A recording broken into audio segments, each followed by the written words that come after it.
How to enable haptic feedback on iPhone keyboard. To get started, first of all go ahead and open up the Settings application on your phone. Settings allow users to customize, control, and secure your device. Once you are in the main Settings menu, scroll down and select the Sounds and Haptics option from the list.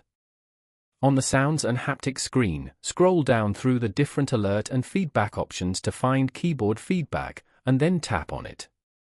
Here, you will see two separate toggles for sound, which provides an audible click, and for haptic, which controls the vibration feedback. Simply tap the toggle switch for haptic to turn it on. Now, the feature is active. This way, you get more control over your experience with the device and how you use it. Following these steps, you can easily enable haptic feedback on an iPhone. Thank you for watching. Please leave a like if this tutorial helped you, or leave a comment below if you have any questions related to the video.